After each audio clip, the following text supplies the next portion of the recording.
여러분, 제가 9월을 손꼽아 기다린 이유 뭔지 아시나요? 매니저님 한번 맞춰보실래요? 가을이 와서 아닐까요? 오, 그것도 맞지만 9월은 바로 애플 신제품 출시의 달이죠. 내일 새벽 드디어 아이폰 17 시리즈가 공개됩니다. 매니저님, 최근에 유출된 사진 혹시 보셨을까요? 네, 커뮤니티에서 굉장히 화제였는데요. 맞아요. 가장 눈에 띄는 거는 후면 전체를 가로지르는 일체형 카메라였던 것 같아요. 네. 업계에서는 아이폰 역사상 가장 급진적인 후면 디자인 변화라는 말까지 나오더라고요. 네, 역시 신제품 출시를 앞두고 인베스팅닷컴에서도 반응이 굉장히 핫했을 것 같아요. 맞습니다. 지난주 애플 검색량이 전주 대비 31% 증가한 28,000뷰를 기록했습니다. 네. 역시 애플 효과는 대단한 것 같아요. 그렇죠. 신제품은 곧 또 주가와 연결이 되니까요. 그런데 최근에요, 애플이 삼성전자와 깜짝 계약을 발표했잖아요. 네, 지난 7일 삼성전자가 자체 개발한 고성능 이미지 센서를 아이폰 18부터 공급하기로 한 건데요. 네. 미국 텍사스주 오스틴의 삼성 파운드리 공장에서 생산해 애플에 납품합니다. 네, 애플은 그동안 소니 센서를 써왔잖아요. 삼성으로 눈을 돌리게 된 원인이 있을까요? 네, 업계에서는 애플이 부품 공급망 다변화, 미국 내 생산 비중 확대 전략을 위해 삼성과도 거래를 시작한 걸로 해석을 하고 있습니다. 이로 인해 소니 독점 체제가 흔들리고 애플은 더 안정적인 공급망을 확보하게 됐습니다. 네, 이런 변화 뒤에는 트럼프 대통령의 정책이 있다고 들었습니다. 네, 맞습니다. 트럼프 대통령은 스마트폰, 반도체 등 주요 부품에 최대 100% 관세를 매기겠다고 공언을 했었는데요. 삼성 오스틴 공장은 미국 내 생산 거점이니 애플 입장에서는 좋은 파트너였던 겁니다. 근데 이 공장, 일론 머스크 테슬라 CEO가 언급했던 곳 아닌가요? 네, 맞습니다. 네. 머스크가 지난 6일 삼성 오스틴 공장에서 생산할 A16 칩은 역대급이라며 극찬을 했었는데요. 아시다시피 지난 7월에는 테슬라가 삼성과 대규모 파운드리 계약을 맺었다는 사실도 공개했었습니다. 네, 애플과 테슬라 두 글로벌 기업이 삼성을 택한 이유가 있을 텐데요. 네, 관세 리스크 회피, 가격 경쟁력, 공급망 안정성 이 세 가지를 동시에 확보할 수 있기 때문에 삼성 오스틴 공장이 매력적이었던 겁니다. 네, 맞습니다.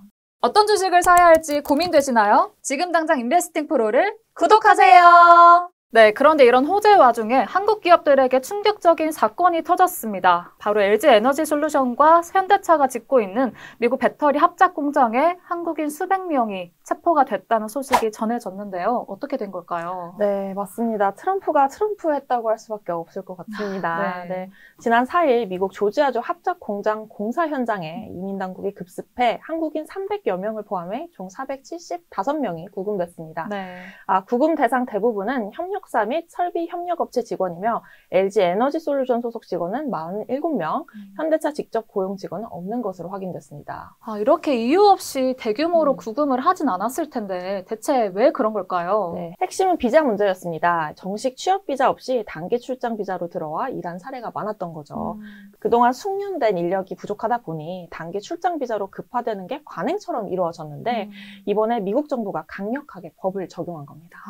네, 미국에서 파운드리 계약을 2건이나 따낸 삼성전자에는 영향이 갈까요?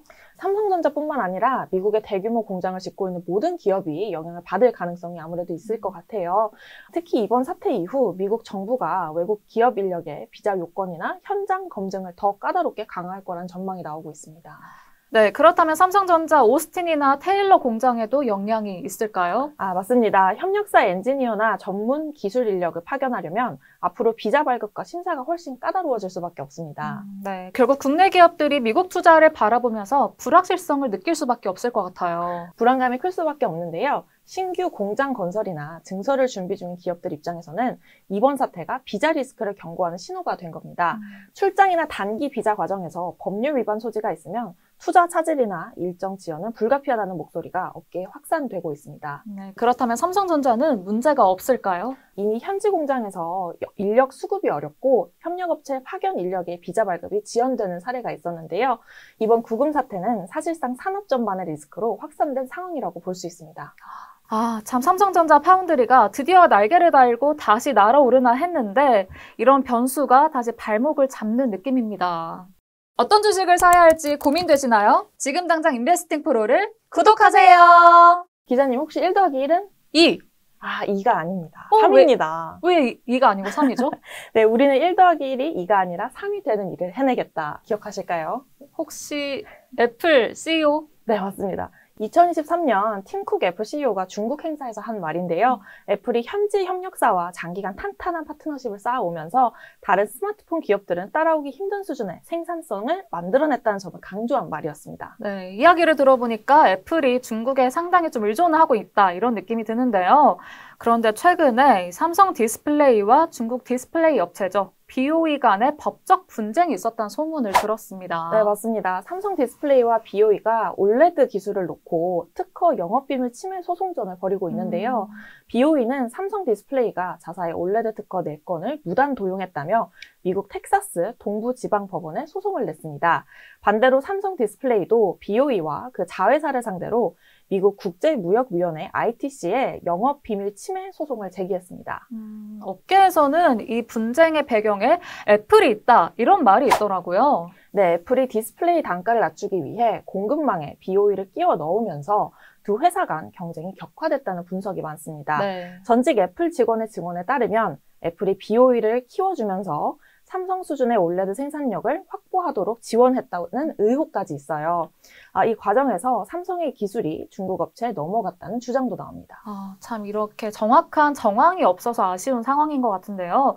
혹시 소송 결과가 나왔을까요? 네, ITC가 예비 판결을 내렸는데 BOE가 삼성의 올레드 제조 공정 관련 영업 비밀을 침해했다고 인정했습니다. 그래서 BOE 올레드 패널을 14년 8개월간 미국에 수입하지 못하게 하는 제한적 배제 명령과 영업 활동 금지 조치를 권고했습니다.